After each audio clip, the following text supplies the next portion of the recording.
Mike, você fez essas denúncias, né, todas. Isso chamou muita atenção no Brasil, especialmente em função da eleição conturbada que nós tivemos em 2022. Há um convite para que você compareça ao Congresso brasileiro para trazer mais detalhes. Eu queria entender o alcance disso.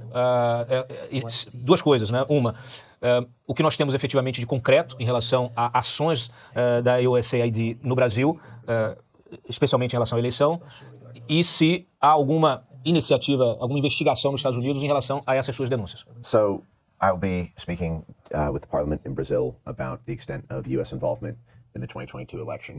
This was a whole of government affair. It was coordinated among many different federal agencies in the U.S. federal government. I'll be focusing primarily on USAID and the U.S. State Department. And it's an important story as USAID is folded into the State Department for the reorganization for the Trump administration, because it shows to the American people the extent to which our government takes our tax dollars to overturn the result or to meddle in the results of other countries' elections, especially elections where where candidates are perfectly consistent with democracy, where we are overturning governments or changing election results or endeavoring to without there being any good cause whatsoever.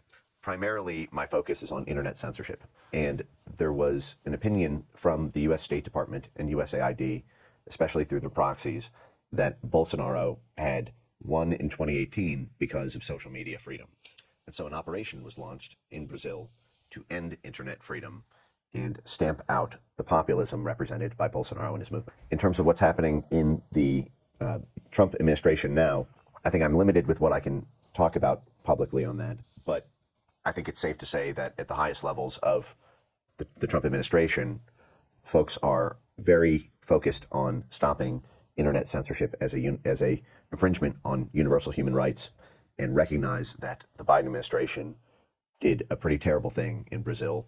And I believe that we are pursuing a global strategy of free speech diplomacy, and Brazil's infringements on the free speech rights of the Brazilian people is one of the top examples of the kind of repressions that our State Department is trying to make right.